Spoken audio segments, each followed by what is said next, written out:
So hi ಸ್ನೇಹಿತರೆ, ಹೇಗಿದ್ದೀರಾ? I hope ಪ್ರತಿಯೊಬ್ಬರು ಚೆನ್ನಾಗಿದ್ದೀರಾ ಅಂದ್ಕೊಳ್ತೀನಿ.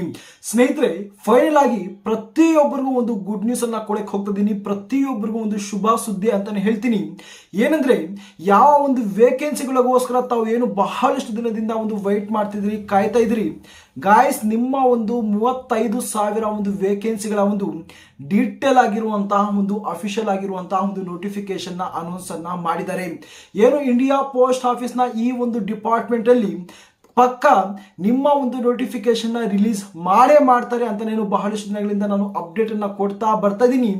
ಆ ಒಂದು ನೋಟಿಫಿಕೇಶನ್ ನ ರಿಲೀಸ್ ಅನ್ನ ಮಾಡಿದ್ದಾರೆ.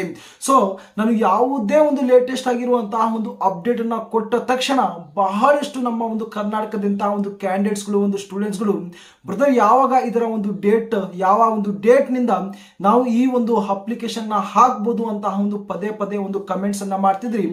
ಕೇವಲ ತಮಗೆ ಒಂದು 20 ದಿನಗಳ ಮಾತ್ರ ತಮಗೆ ಒಂದು ಕಾಲಾವಕಾಶವನ್ನು ಕೊಟ್ಟಿದ್ದಾರೆ ಈ ಒಂದು ಹುದ್ದೆಗಳಿಗೆ ಅಪ್ಲೈನ ಮಾಡುವುದಕ್ಕೆ. ಸೊ ಬನ್ನಿದರ ಒಂದು ಕಂಪ್ಲೀಟ್ ಆಗಿರುವಂತಹ ಒಂದು ಡೀಟೇಲ್ಸ್ ಅನ್ನು ನಾನು ಈ ಒಂದು ಅಫಿಷಿಯಲ್ ಆಗಿರುವಂತಹ ಒಂದು ನೋಟಿಫಿಕೇಶನ್ ನಾನು ತಮ್ಮಲ್ಲಿ ಶೇರ್ ಅನ್ನ ಮಾಡಿಕೊಂಡು ಒಂದು ಸ್ಟಾರ್ಟಿಂಗ್ ಡೇಟ್ ಏನಾಗಿರುತ್ತೆ, ಕೊನೆ ಡೇಟ್ ಏನಾಗಿರುತ್ತೆ, ಮತ್ತು ಎಡಿಟ್ ಮತ್ತು ಕರೆಕ್ಷನ್ ಯಾವ ಒಂದು ಡೇಟ್ ನ ಒಂದು ಒಳಗಡೆ ನಾವು ಮಾಡ್ಕೋಬಹುದು, ಓಕೆನಾ, ನಿಮ್ಮ ಒಂದು ಸ್ಯಾಲರಿ ಬಗ್ಗೆ ಆಗಿರ್ಬೋದು, ಪ್ರತಿಯೊಂದು ಡೀಟೇಲ್ಸ್ ಅನ್ನ ಈ ಒಂದು ನೋಟಿಫಿಕೇಶನ್ ಅಲ್ಲಿ ಮೆನ್ಷನ್ ಮಾಡಿದ್ದಾರೆ. Point to point A to Z information ಕೊಡ್ತಾ ಇದ್ದೀನಿ. ಪ್ರತಿಯೊಬ್ಬರು ಈ ಒಂದು ವಿಡಿಯೋ ತಾವು ಏನ್ ನೋಡ್ತಾ ಇದ್ದೀರಾ, ಪ್ರತಿಯೊಬ್ಬರು ಒಂದು ಕ್ಲಾರಿಟಿ ಆಗಿ ಒಂದು ಕನ್ಫರ್ಮ್ ಆಗಿ ತಾವು ಪಡ್ಕೊಂಡ್ರೆ ಮಾತ್ರ ತಾವು ಅಪ್ಲೈ ಮಾಡೋದಕ್ಕೆ ತಮಗೆ ಒಂದು ಈಸಿ ಆಗಿರುತ್ತೆ, ಓಕೆನಾ. ಸೊ ಬನ್ನಿದರ ಒಂದು ಕಂಪ್ಲೀಟ್ ಆಗಿರುವಂತಹ ಒಂದು ಡೀಟೇಲ್ಸ್ ಅನ್ನ ಕೊಡ್ತಾ ಇದ್ದೀನಿ. ಕೊಡುವ ಮುಂಚೆ ಪ್ರತಿಯೊಬ್ಬರಿಗೆ ನಾನು ರಿಕ್ವೆಸ್ಟ್ ಅನ್ನ ಮಾಡ್ಕೊಳ್ತಾ ಇದ್ದೀನಿ. ಈ ಬಾರಿ ಇಂಡಿಯಾ ಪೋಸ್ಟ್ ಆಫೀಸ್ಗೆ ತಾವು ಅಪ್ಲೈ ಮಾಡಕ್ಕೆ ಹೋಗ್ತಿದ್ರೆ ದಯವಿಟ್ಟು ತಾವು ಫಟಾಫಟ್ ಚಾನಲ್ ತಾವು ಸಬ್ಸ್ಕ್ರೈಬ್ ಮಾಡ್ಕೊಳ್ಳಿ ಮತ್ತು ನೋಟಿಫಿಕೇಶನ್ ಆನ್ ಅನ್ನ ಮಾಡ್ಕೊಳ್ಳಿ. ಮುಂದೊಂದು ಪ್ರತಿಯೊಂದು ಅಪ್ಡೇಟ್ಗಳು ನಿಮ್ಗೆ ಸಿಗ್ತಾ ಇರುತ್ತೆ.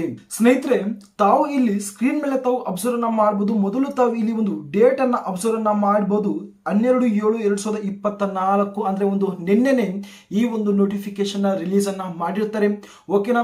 ನಾನು ಏನಕ್ಕೆ ತಡ ಮಾಡಿದೆ ಅಂದ್ರೆ, ಒಂದು ಅಫಿಷಿಯಲ್ ಆಗಿ ಈ ಒಂದು ನೋಟಿಫಿಕೇಶನ್ ಇದೆಯಾ ಇಲ್ಲ ಅಂತ ಒಂದು ರೀಸನ್ ಇಂದ ನಾನು ಸ್ವಲ್ಪ ತಡ ಅನ್ನ ಮಾಡಿದ್ದೀನಿ. ಸೊ ಫೈನಲ್ ಆಗಿ ನಾನು ಏನು ಒಂದು ನೋಟಿಫಿಕೇಶನ್ ತೋರಿಸ್ತಾ ಇದ್ದೀನಿ, ಇದು ಒಂದು ನಿಮ್ಮ ಒಂದು ಅಫಿಷಿಯಲ್ ಆಗಿರುವಂತಹ ಒಂದು ನೋಟಿಫಿಕೇಶನ್ ಆಗಿರುತ್ತೆ. ಮಿನಿಸ್ಟ್ರಿ ಆಫ್ ಕಮ್ಯುನಿಕೇಶನ್ ಮತ್ತು ಡಿಪಾರ್ಟ್ಮೆಂಟ್ ಆಫ್ ಪೋಸ್ಟ್ ಬಗ್ಗೆ ಮಾತಾಡಕ್ ಹೋದ್ರೆ, ಇಲ್ಲಿ ಈ ಒಂದು ವೇಕೆನ್ಸಿಗಳು GDS online engagement schedule July 2024 ಎಂಬುವಂತಹ ಒಂದು ಹೆಸರಿನ ಮೇಲೆ ಈ ಒಂದು ನೋಟಿಫಿಕೇಶನ್ ರಿಲೀಸ್ ಅನ್ನ ಮಾಡಿರ್ತಾರೆ. ಪ್ರತಿಯೊಂದು ನೋಟಿಫಿಕೇಶನ್ ಒಂದೊಂದು ಹೆಸರಿನಿಂದ ರಿಲೀಸ್ ಅನ್ನ ಮಾಡ್ತಾರೆ. ಈ ಬಾರಿ July 2024 GDS online engagement schedule ಅಂತ ಒಂದು ನೇಮ್ ಮೇಲೆ ಇಲ್ಲಿ ಒಂದು ರಿಲೀಸ್ ಅನ್ನ ಮಾಡಿರ್ತಾರೆ.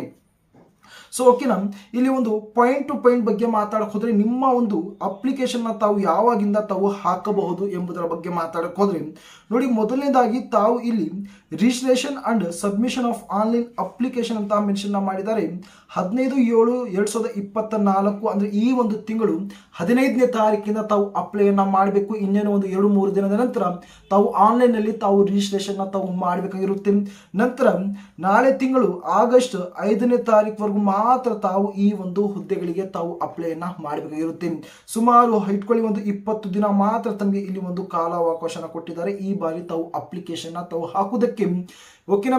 15ನೇ ತಾರೀಕು ಯಾವ ರೀತಿ ಅಪ್ಲೈ ಮಾಡಬೇಕು ಎಂಬುದರ ಬಗ್ಗೆ ನಾನು ಸ್ವತಃವಾಗಿ ಅಪ್ಲೈನ ಮಾಡಿ ತಮಗೆ ತಿಳಿಸ್ಕೊಡ್ತೀನಿ. ಪ್ರತಿಯೊಬ್ಬರು ತಾವು ಈಸಿಯಾಗಿ ತಾವು ಅಪ್ಲೈನ ಮಾಡಬಹುದು. ಸಪೋಸ್ ಅಪ್ಲೈ ಮಾಡಿದ ನಂತರ ಏನೋ ಒಂದು ಮಿಸ್ಟೇಕ್ಸ್ ಅನ್ನ ಮಾಡಿರ್ತೀರಿ, ನಮ್ಮ ಒಂದು ನೇಮ್ ಅಲ್ಲಿ ಆಗಿರ್ಬೋದು, ನಮ್ಮ ಒಂದು ಡೇಟ್ ಆಫ್ ಬರ್ತ್ ಆಗಿರ್ಬೋದು, ನಮ್ಮ ಒಂದು ಫಾದರ್ ನೇಮ್ ಅಲ್ಲಿ ಆಗಿರ್ಬೋದು, ಮತ್ತು ಆಧಾರ್ ಕಾರ್ಡ್ ಅಲ್ಲಿ ಆಗಿರ್ಬೋದು, ಈ ಮಿಸ್ಟೇಕ್ಸ್ ಅನ್ನ ಒಂದು ಎಡಿಟ್ ಅನ್ನ ಮಾಡ್ಕೊಳ್ಳೋದಕ್ಕೆ ಇದೇನು ಒಂದು ಆಗಸ್ಟ್ ತಿಂಗಳಲ್ಲಿ 6ನೇ ತಾರೀಕಿಂದ ಹಿಡಿದು 8ನೇ ತಾರೀಕಿನ ಒಂದು ಒಳಗಡೆ ತಾವು ಎಡಿಟ್ ಮತ್ತು ಕರೆಕ್ಷನ್ಸ್ ಅನ್ನ ಮಾಡ್ಕೋಬಹುದು. 6, 7, 8 3 ದಿನದ ಮಾತ್ರ ಇಲ್ಲಿ ಒಂದು ಕಾಲಾವಕಾಶನ ಕೊಟ್ಟಿರ್ತಾರೆ. ಈ 3 ದಿನವನ್ನು ತಾವು ಬಳಸ್ಕೊಂಡು ತಾವು ಕೂಡ ಎಡಿಟ್ ಮತ್ತು ಕರೆಕ್ಷನ್ ಮಾಡ್ಕೋಬಹುದು. ಯಾವ ರೀತಿ ಎಡಿಟ್ ಮತ್ತು ಕರೆಕ್ಷನ್ ಮಾಡ್ಕೊಳ್ಳೋದು, ಪ್ರತಿ ಒಂದು ಅಪ್ಡೇಟ್ ನನ್ನ ಒಂದು ಕಡೆಯಿಂದ ತಮಗೆ ಸಿಗುತ್ತೆ. ಡೋಂಟ್ ವರಿ, ತಾವು ಟೆನ್ಷನ್ ತಗೊಳ್ಳುವಂತಹ ಒಂದು ಅವಶ್ಯಕತೆ ಇಲ್ಲಿ ಇರುವುದಿಲ್ಲ. ಇಲ್ಲಿ ಒಂದು ಬಹಳ ಒಂದು ಇಂಪಾರ್ಟೆಂಟ್ ಆಗಿ ಯಾವ ಒಂದು ಪೋಸ್ಟ್ ಮೇಲೆ ರಿಲೀಸ್ ಅನ್ನ ಮಾಡ್ತಾರೆ ಅಂದ್ರೆ, ಮೊದಲು ಒಂದು ಬ್ರಾಂಚ್ ಪೋಸ್ಟ್ ಮಾಸ್ಟರ್ ನಾವು BPM ಅಂತ ಆಗಿರುವಂತಹ ನಾವು ಏನು ಪೋಸ್ಟ್ ಕರಿತೀವಿ ಆ ಒಂದು BPM ನ ಒಂದು ಪೋಸ್ಟ್ ಅಲ್ಲಿ ವೇಕೆನ್ಸಿಗಳು ಮತ್ತು ABPM assistant branch post master ಎರಡನೇ ಒಂದು ಪೋಸ್ಟ್ ಆಗಿರುತ್ತೆ. ಮೂರನೇದಾಗಿ ಇಲ್ಲಿ ಒಂದು ಡಾಕ್ ಸೇವಕ್ ಈ ಒಂದು ಮೂರು ಒಂದು ಪೋಸ್ಟ್ ಮೇಲೆ ಈ ಬಾರಿ ಒಂದು ವೇಕೆನ್ಸಿಗಳನ್ನ ಒಂದು ರಿಲೀಸ್ ಅನ್ನ ಮಾಡಿರ್ತಾರೆ. ಪ್ರತಿಯೊಂದು ನಿಮ್ಮ ಒಂದು ವರ್ಕ್ ಏನಿರುತ್ತೆ ಏನು ಎಂಬುದರ ಬಗ್ಗೆ ನಾನು ಆಲ್ರೆಡಿ ಇನ್ಫಾರ್ಮೇಶನ್ ಕೊಟ್ಟಿದ್ದೀನಿ. ನಂತರ ಇಲ್ಲಿ ಕ್ಯಾಟಗರಿ ವೈಸ್ ಬಗ್ಗೆ ಮಾತಾಡಕ್ ಹೋದ್ರೆ ಸ್ಯಾಲರಿ ಬಗ್ಗೆ ಮಾತಾಡಕ್ ಹೋದ್ರೆ ನೋಡಬಹುದು ಇಲ್ಲಿ BPM ಬ್ರಾಂಚ್ ಪೋಸ್ಟ್ ಮಾಸ್ಟರ್ಗೆ ಸ್ಟಾರ್ಟಿಂಗ್ ನಲ್ಲಿ 12,000 ಹಿಡಿದು ಸುಮಾರು 29,380 ರೂಪಾಯಿ ತಾವು ಇಲ್ಲಿ ಒಂದು ಸ್ಯಾಲರಿಯನ್ನ ಎಕ್ಸ್ಪೆಕ್ಟ್ ಅನ್ನ ತಾವು ಮಾಡಬಹುದು. ಓಕೆನಾ, ಎಕ್ಸ್ಪೆಕ್ಟ್ ಏನು ತಾವು ಖಂಡಿತವಾಗಿ ತಮಗೆ ಪ್ರತಿ ತಿಂಗಳು ಇಷ್ಟು ಒಂದು ಸ್ಯಾಲರಿ ಸಿಗುತ್ತೆ. ABPM ಮತ್ತು ಡಾಕ್ ಸೇವಕ್ಗೆ ಇಲ್ಲಿ ತಾವು ಅಬ್ಸರ್ವ್ ಅನ್ನ ಮಾಡಬಹುದು 10,000 ಹಿಡಿದು 24,470 ರೂಪಾಯಿ ತಾವು ಇಲ್ಲಿ ಸ್ಯಾಲರಿಯನ್ನ ತಾವು ಪಡಿಬಹುದು. ಓಕೆ, ಈ ಒಂದು ಸ್ಯಾಲರಿ ಕೆಲವೊಂದು ಏನೋ ಒಂದು ಅಲವೆನ್ಸಸ್ ಅನ್ನ ಸೇರಿಸಿ ನಿಮಗೆ ಈ ಒಂದು ಸ್ಯಾಲರಿ ತಮಗೆ ಸಿಗುತ್ತೆ.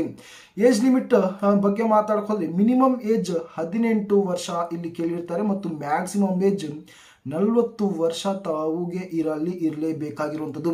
ಇದರ ಜೊತೆಗೆ ಒಂದು ರಿಲ್ಯಾಕ್ಸೇಷನ್ ಸಹ ತಾವು ಇಲ್ಲಿ ಅಬ್ಸರ್ವ್ ಅನ್ನ ಮಾಡಬಹುದು. ಸಪೋಸ್ ತಾವೇನಾದ್ರು SC ST ನ ಒಂದು ಕ್ಯಾಟಗರಿ ಸೇರಿದ್ರೆ 5 ವರ್ಷ ತಾವು ಇಲ್ಲಿ ಏಜ್ ಅಲ್ಲಿ ರಿಲ್ಯಾಕ್ಸೇಷನ್ಸ್ ಅನ್ನ ಪಡಿಬಹುದು. 18ರಿಂದ 45 ವರ್ಷ ತಮಗೆ ಇದ್ರೆ ಅಪ್ಲೈ ಅನ್ನ ಮಾಡಿ. ಅದರ್ ಬ್ಯಾಕ್ವರ್ಡ್ ಕ್ಲಾಸಸ್ ಅಂದ್ರೆ OBC ನ ಒಂದು ಕ್ಯಾಟಗರಿ 3 ವರ್ಷ ಒಂದು ಏಜ್ ಅಲ್ಲಿ ರಿಲ್ಯಾಕ್ಸೇಷನ್. EWS ಗೆ ನೋ ರಿಲ್ಯಾಕ್ಸೇಷನ್ ಕೊಟ್ಟಿದ್ದಾರೆ. PWD ಗೆ 10 ವರ್ಷ, PWD ಪ್ಲಸ್ OBCಗೆ 13 ವರ್ಷ, SC ST ನ ಒಂದು ಕ್ಯಾಟಗರಿ ಪ್ಲಸ್ PW ಗೆ 15 ವರ್ಷ ಅಂತ ಒಂದು ಏಜ್ ಅಲ್ಲಿ ರಿಲ್ಯಾಕ್ಸೇಷನ್ಸ್ ಅನ್ನ ಕೊಟ್ಟಿದ್ದಾರೆ. ಇಷ್ಟು ನಿಮ್ಮ ಒಂದು ಏಜ್ ಲಿಮಿಟ್ ಆದ್ರೆ ಎಜುಕೇಶನ್ ಕ್ವಾಲಿಫಿಕೇಶನ್ ಬಗ್ಗೆ ಮಾತಾಡಕ್ ಹೋದ್ರೆ ಇಲ್ಲಿ ಯಾವುದೇ ರೀತಿಯಂತಹ ಒಂದು ಚೇಂಜಸ್ ಅನ್ನ ಮಾಡಿಲ್ಲ. ಕೇವಲ ಒಂದು SLC ನೇ ನಿಮ್ಮ ಒಂದು ಫೈನಲ್ ಆಗಿರುವಂತಹ ಒಂದು ಕ್ವಾಲಿಫಿಕೇಶನ್ ಆಗಿರುತ್ತೆ. ನಂತರ ಅದರ್ ಕ್ವಾಲಿಫಿಕೇಶನ್ ಬಗ್ಗೆ ಮಾತಾಡಕ್ ಹೋದ್ರೆ ಆಬ್ವಿಯಸ್ಲಿ ಇಲ್ಲಿ ಒಂದು ನಾಲೆಡ್ಜ್ ಆಫ್ ಕಂಪ್ಯೂಟರ್ ಅಂತ ಒಂದು ಕೇಳಿದ್ದಾರೆ. ಮೊದಲನೇ ಒಂದು ಕಂಡೀಷನ್ ನಿಮಗೆ ಒಂದು ನಾಲೆಡ್ಜ್ ಬೇಸಿಕ್ ಆಗಿರುವಂತಹ ಒಂದು ನಾಲೆಡ್ಜ್ ಇರಬೇಕು. ನಾಲೆಡ್ಜ್ ಆಫ್ ಸೈಕ್ಲಿಂಗ್ ಅಂದ್ರೆ ಒಂದು ಸೈಕ್ಲಿಂಗ್ ನ ಒಂದು ಯಾವ ರೀತಿ ತುಳಿಯೋದು, ಡ್ರೈವಿಂಗ್ ನಿಮಗೆ ಗೊತ್ತಿರಬೇಕು. ಕಂಪಲ್ಸರಿ ಇದಕ್ಕೆ ಒಂದು ಪ್ರಾಕ್ಟಿಕಲ್ ಆಗಿ ಏನ್ ನಡೆಸಲ್ಲ, ತಾವು ಜಸ್ಟ್ ಇದೆ ಅಂತ ತಾವು ಆರಾಮಾಗಿ ತಾವು ಅಪ್ಲೈ ಅನ್ನ ಮಾಡಬಹುದು. ನಂತರ ಒಂದು ಅಡೆಕ್ವೇಟ್ ಮೀನ್ಸ್ ಲೈವ್ಲಿಹುಡ್ ಅಂತ ಒಂದು ಮೆನ್ಷನ್ ಮಾಡಿದ್ದಾರೆ. ಇಷ್ಟು ನಿಮ್ಮ ಒಂದು ಅದರ್ ಕ್ವಾಲಿಫಿಕೇಶನ್ ಆಗಿರುತ್ತೆ. ಅಪ್ಲೈ ಮಾಡುವಂತಹ ಒಂದು ಸಂದರ್ಭದಲ್ಲಿ ನಿಮ್ಮ ಒಂದು ಮಾರ್ಕ್ಸ್ ಅನ್ನ ಎಂಟರ್ ಮಾಡುವಂತಹ ಒಂದು ಸಂದರ್ಭದಲ್ಲಿ ಇಲ್ಲಿ ತಾವು ಗ್ರೇಡ್ ಪಾಯಿಂಟ್ಸ್ ಅನ್ನ ತಾವು ಮಲ್ಟಿಪಲ್ ಅನ್ನ ಮಾಡಬೇಕಾಗಿರುತ್ತೆ. ಇಂಟು 9.5 ಮೇಲೆ ತಾವು ಮಲ್ಟಿಪಲ್ ಅನ್ನ ಮಾಡಬೇಕಾಗಿರುತ್ತೆ. ಆಬ್ವಿಯಸ್ಲಿ ತಾವು ಅಪ್ಲೈ ಮಾಡುವಂತಹ ಒಂದು ಸಂದರ್ಭದಲ್ಲಿ ಅದು ಒಂದು ಆಟೋಮೆಟಿಕ್ ಆಗಿ ತಗೊಳ್ಳುತ್ತೆ. ತಾವು ಅದರ ಬಗ್ಗೆ ಕೂಡ ತಾವು ಟೆನ್ಷನ್ ತಗೊಳ್ಳುವಂತಹ ಒಂದು ಅವಶ್ಯಕತೆ ಇರುವುದಿಲ್ಲ. ಇದನ್ನೆಲ್ಲ ನೋಡಿದ ನಂತರ ಬಹಳ ಒಂದು ಇಂಪಾರ್ಟೆಂಟ್ ಆಗಿ ಇಲ್ಲಿ ಒಂದು ಡಾಕ್ಯುಮೆಂಟ್ಸ್ ಗಳ ಬಗ್ಗೆ ಇಲ್ಲಿ ಒಂದು ಮೆನ್ಷನ್ ಮಾಡಿದ್ದಾರೆ. ಮಾರ್ಕ್ ಶೀಟ್, ನಿಮ್ಮ ಒಂದು SLC ಒಂದು ಮಾರ್ಕ್ಸ್ ಕಾರ್ಡ್, ಐಡೆಂಟಿಟಿ ಪ್ರೂಫ್ ಅಂದ್ರೆ ಒಂದು ಆಧಾರ್ ಕಾರ್ಡ್ ಆಗಿರ್ಬೋದು, ಪಾನ್ ಕಾರ್ಡ್ ಆಗಿರ್ಬೋದು, ಕ್ಯಾಸ್ಟ್ ಸರ್ಟಿಫಿಕೇಟ್ ಅನ್ನ ಕೇಳಿದ್ದಾರೆ. PW ನ ಒಂದು ಸರ್ಟಿಫಿಕೇಟ್ ಕೇಳಿದ್ದಾರೆ. EWS ನ ಒಂದು ಸರ್ಟಿಫಿಕೇಟ್ ಅನ್ನ ಕೇಳಿದ್ದಾರೆ. ಟ್ರಾನ್ಸ್ಜೆಂಡರ್ ನ ಒಂದು ಸರ್ಟಿಫಿಕೇಟ್ ಅನ್ನ ಕೇಳಿದ್ದಾರೆ. ಡೇಟ್ ಆಫ್ ಬರ್ತ್ ನ ಒಂದು ಸರ್ಟಿಫಿಕೇಟ್ ಅನ್ನ ಕೇಳಿದ್ದಾರೆ. ಮೆಡಿಕಲ್ ಸರ್ಟಿಫಿಕೇಟ್ ಅನ್ನ ಕೇಳಿದ್ದಾರೆ. ಓಕೆನಾ, ತಮ್ಮ ಈ ಒಂದು ಪ್ರತಿಯೊಂದು ಸರ್ಟಿಫಿಕೇಟ್ ಅನ್ನ ಒಂದು ಡೀಟೇಲ್ ಆಗಿರುವಂತಹ ಒಂದು ವಿಡಿಯೋನ ನಾನು ಆಲ್ರೆಡಿ ಅಪ್ಲೋಡ್ ಅನ್ನ ಮಾಡಿದ್ದೀನಿ. ತಾವು ಹೋಗಿ ತಾವು ನೋಡಬಹುದು. ಡಿಸ್ಕ್ರಿಪ್ಷನ್ ಅಲ್ಲಿ ಬೇಕಾದ್ರೆ ಆ ಒಂದು ವಿಡಿಯೋನ ಒಂದು ಲಿಂಕ್ ಅನ್ನ ನಾನು ಪೇಸ್ಟ್ ಅನ್ನ ಮಾಡಿರ್ತೀನಿ. ಆಬ್ವಿಯಸ್ಲಿ ಸ್ನೇಹಿತರೆ, ಒಂದು ಸೆಲೆಕ್ಷನ್ ಪ್ರೊಸೆಸ್ ಬಗ್ಗೆ ಮಾತಾಡಕ್ ಹೋದ್ರೆ ನಿಮ್ಮ ಒಂದು SLC ಒಂದು ಪರ್ಸೆಂಟೇಜ್ ಮೇಲೆ ಇಲ್ಲಿ ಒಂದು ಮೆರಿಟ್ ಲಿಸ್ಟ್ ನ ಒಂದು ಅನೌನ್ಸ್ ಅನ್ನ ಮಾಡ್ತಾರೆ. ಓಕೆನಾ, ಈ ಬಾರಿ ಸುಮಾರು ಒಂದು 5 ರಿಂದ 6 ಒಂದು ಮೆರಿಟ್ ಲಿಸ್ಟ್ ನ ಈ ಬಾರಿ ಪಕ್ಕಾ ರಿಲೀಸ್ ಅನ್ನ ಮಾಡ್ತಾರೆ. ಯಾವುದಾದ್ರೂ ಒಂದು ಮೆರಿಟ್ ಲಿಸ್ಟ್ ಅಲ್ಲಿ ತಮ್ಮ ಒಂದು ಸೆಲೆಕ್ಷನ್ ಈ ಬಾರಿ ಆಗುತ್ತೆ. ಇಲ್ಲಿ ಫೈನಲ್ ಆಗಿ ಇಲ್ಲಿ ಲೋಕಲ್ ಲ್ಯಾಂಗ್ವೇಜಸ್ ಬಗ್ಗೆ ಮಾತಾಡಕ್ ಹೋದ್ರೆ ಇಲ್ಲಿ ತಾವು ಯಾವ ಒಂದು ಸ್ಟೇಟ್ಗೆ ಅಪ್ಲೈ ಅನ್ನ ಮಾಡಕ್ ಹೋಗ್ತಿದ್ದೀರಾ ಆ ಒಂದು ಸ್ಟೇಟ್ ನ ಒಂದು ಲೋಕಲ್ ಲ್ಯಾಂಗ್ವೇಜ್ ಬಗ್ಗೆ ತಮಗೆ ಒಂದು ನಾಲೆಡ್ಜ್ ಇರಬೇಕು. ಸಪೋಸ್ ನಾವು ಕರ್ನಾಟಕದಲ್ಲಿ ನಾವು ಅಪ್ಲೈ ಮಾಡ್ತಾ ಇದೀವಿ, ನಮಗೆ ಕನ್ನಡ ಲ್ಯಾಂಗ್ವೇಜ್ ಗೊತ್ತಿರುತ್ತೆ. ಸಪೋಸ್ ಒಂದು ಉತ್ತರ ಪ್ರದೇಶ ಆಗಿರ್ಬೋದು, ಬಿಹಾರ್ ಆಗಿರ್ಬೋದು, ಅಸ್ಸಾಂ ಆಗಿರ್ಬೋದು, ಅದಕ್ಕೆ ಸಂಬಂಧಪಟ್ಟಂತ ಒಂದು ಹಿಂದಿ ಆಗಿರುತ್ತೆ, ಅಸ್ಸಾಮಿ ಆಗಿರುತ್ತೆ.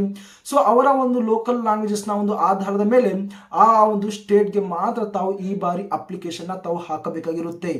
ಇನ್ನೊಂದು ಗೊತ್ತಿರಲಿ, ತಾವು ಒಂದು ಅಪ್ಲಿಕೇಶನ್ ನ ಮಾತ್ರ ತಾವು ಅಪ್ಲೈ ಮಾಡಕ್ಕೆ ಆಗಿರುತ್ತೆ ಮತ್ತು 2 ಅಥವಾ 3 ಅಪ್ಲಿಕೇಶನ್ ನ ತಾವು ಅಪ್ಲೈ ಮಾಡುವಂತಹ ಒಂದು ಸಾಧ್ಯತೆ ಇಲ್ಲ. ಒಂದು ಆಧಾರ್ ನಂಬರ್, ಒಂದು ಮೊಬೈಲ್ ನಂಬರ್, ನಿಮ್ಮ ಒಂದು SLC ಒಂದು ಮಾರ್ಕ್ಸ್ ಕಾರ್ಡ್ ಮೇಲೆ ಮಾತ್ರ ಒಂದು ಅಪ್ಲಿಕೇಶನ್ ತಾವು ಹಾಕಬಹುದು. ಇದನ್ನ ಬಿಟ್ಟು ತಾವು ಯಾವುದೇ ಒಂದು ಕಾರಣಕ್ಕೂ ತಾವು 2 ಅಥವಾ 3 ಅಪ್ಲಿಕೇಶನ್ ತಾವು ಹಾಕುವಂತಹ ಒಂದು ಏನು ಉದ್ದೇಶ ಇಲ್ಲ, ಏನೋ ಒಂದು ಚಾನ್ಸ್ ಅನ್ನ ಕೊಟ್ಟಿಲ್ಲ. ಅದೇ ರೀತಿಯಾಗಿ ಒಂದು ಬೇರೆ ಡಿಸ್ಟ್ರಿಕ್ಟ್ ಅಪ್ಲೈ ಅನ್ನ ಮಾಡಬಹುದು. ಅಂದ್ರೆ ಒಂದು ಸ್ವತಃ ನಮ್ಮ ಒಂದು ಡಿಸ್ಟ್ರಿಕ್ಟ್ ನಾವು ಅಪ್ಲೈ ಮಾಡಿರ್ತೀವಿ, ಬೇರೊಂದು ಒಂದು ಡಿಸ್ಟ್ರಿಕ್ಟ್ ನಾವು ಅಪ್ಲೈ ಅನ್ನ ಮಾಡಬಹುದಾ ಅಂದ್ರೆ ಯಾವುದೇ ಒಂದು ಕಾರಣಕ್ಕೂ ತಾವು ಅಪ್ಲೈ ಅನ್ನ ಮಾಡಂಗಿಲ್ಲ. ಸ್ನೇಹಿತರೆ, ಇಷ್ಟು ನಿಮ್ಮ ಒಂದು ಕಂಪ್ಲೀಟ್ ಆಗಿರುವಂತಹ ನಿಮ್ಮ ಒಂದು ಡೀಟೇಲ್ಸ್ ಆಗಿರುತ್ತೆ. ಓಕೆನಾ? ನೋಡಿ, ಯಾರೆಲ್ಲ ಈ ಒಂದು ಇನ್ಫಾರ್ಮೇಶನ್ ಪಡ್ಕೊಳ್ತಾ ಇದ್ದೀರಿ, ಯಾರಿಗೆಲ್ಲ ಈ ಒಂದು ಇಂಡಿಯಾ ಪೋಸ್ಟ್ ಆಫೀಸ್ ನಲ್ಲಿ ಈ ತಿಂಗಳು 15ನೇ ತಾರೀಕಿಗೆ ನಿಮ್ಮ ಒಂದು ನೋಟಿಫಿಕೇಶನ್ ರಿಲೀಸ್ ಮಾಡ್ತೀವಿ ಅಂತ ಒಂದು ಇನ್ಫಾರ್ಮೇಶನ್ ಮಾಹಿತಿ ಇದೆಯೋ, ಪ್ರತಿಯೊಬ್ಬರಿಗೂ ನಾನು ಹೇಳ್ತಾ ಇದ್ದೀನಿ, ಈ ಬಾರಿ ಅಪ್ಲೈಯನ್ನ ಮಾಡಿ. ನಿಮ್ಮ ಒಂದು SLC ನಲ್ಲಿ ಎಷ್ಟು ಪರ್ಸೆಂಟೇಜ್ ಇದೆ ಅಂತ ತಾವು ತಲೆ ಕೆಡಿಸ್ಕೊಳ್ಳುವಂತಹ ಒಂದು ಅವಶ್ಯಕತೆ ಇಲ್ಲ. ತಾವು ಪ್ರತಿಯೊಬ್ಬರು ಈ ಬಾರಿ ಅಪ್ಲೈಯನ್ನ ಮಾಡೋಕ್ಕೆ ಟ್ರೈಯನ್ನ ಮಾಡಿ. ಓಕೆನಾ? ಸೆಲೆಕ್ಷನ್ ಆದರೆ ಲಕ್ಕಿ, ಸೆಲೆಕ್ಷನ್ ಆಗಿಲ್ಲ ಅಂದ್ರೆ ತಾವು ಬೇರೊಂದು ಒಂದು ಮೆರಿಟ್ ಲಿಸ್ಟ್ಗೆ, ಬೇರೊಂದು ಒಂದು ನೋಟಿಫಿಕೇಶನ್ಗೆ ತಾವು ಫೈಟ್ ಅನ್ನ ಮಾಡಿ ತಾವು ಅಪ್ಲೈಯನ್ನ ಮಾಡಿ. ಏನು ಎಕ್ಸಾಮಿನೇಷನ್ ಫೀಸ್ ಕೂಡ ಇಷ್ಟೊಂದು ಇರುವುದಿಲ್ಲ. ಓಕೆ, ಡೈರೆಕ್ಟ್ ಆಗಿರುವಂತಹ ಒಂದು ಸೆಲೆಕ್ಷನ್ ಇರುತ್ತೆ, ಎಕ್ಸಾಮಿನೇಷನ್ಸ್ ಇರುವುದಿಲ್ಲ. ಸೊ ಆ ಒಂದು ಕಾರಣದಿಂದಾಗಿ ಪ್ರತಿಯೊಬ್ಬರು ಒಂದು ಅಪ್ಲೈಯನ್ನ ಮಾಡೋಕ್ಕೆ ತಾವು ಟ್ರೈಯನ್ನ ಮಾಡಿ. ಸೊ ಮುಂದೆ ನಾನು ಹೇಳ್ತಾ ಇದ್ದೀನಿ, ಪ್ರತಿಯೊಬ್ಬರಿಗೂ ಅಪ್ಲೈ ಮಾಡಿದ ನಂತರ ಬಹಳ ಅಂದ್ರೆ ಬಹಳ ಒಂದು ಇಂಪಾರ್ಟೆಂಟ್ ಆಗಿರುವಂತಹ ಒಂದು ಏನು ಅಪ್ಡೇಟ್ ಅನ್ನ ರಿಲೀಸ್ ಅನ್ನ ಮಾಡ್ತಾ ಇರ್ತಾರೆ. ಸೊ ಆ ಪ್ರತಿಯೊಂದು ಅಪ್ಡೇಟ್ಗಳು ತಮಗೆ ಸಿಗಬೇಕು ಅಂದ್ರೆ ಈ ಒಂದು ಚಾನಲ್ ಮುಖಾಂತರ ತಮಗೆ ಸಿಗುತ್ತೆ. ಓಕೆ, ಸೊ ಆ ಒಂದು ರೀಸನ್ ಇಂದ ಈ ಒಂದು ಚಾನಲ್ ತಾವು ಸಬ್ಸ್ಕ್ರೈಬ್ ಅನ್ನ ಮಾಡ್ಕೊಂಡು ಇಟ್ಕೊಳ್ಳಿ ಮತ್ತು ನೋಟಿಫಿಕೇಶನ್ ಬೆಲ್ ಅನ್ನ ಆನ್ ಅನ್ನ ಮಾಡ್ಕೊಂಡು ಇಟ್ಕೊಳ್ಳಿ. ಸೊ ಮುಂದಿನ ಮತ್ತೊಂದು ಬಂಪರ್ ಆಗಿರುವಂತಹ ಒಂದು ಅಫಿಷಿಯಲ್ ಆಗಿರುವಂತಹ ಒಂದು ಅಪ್ಡೇಟ್ ನಲ್ಲಿ ಖಂಡಿತವಾಗಿ ನಾನು ಸಿಗ್ತೀನಿ.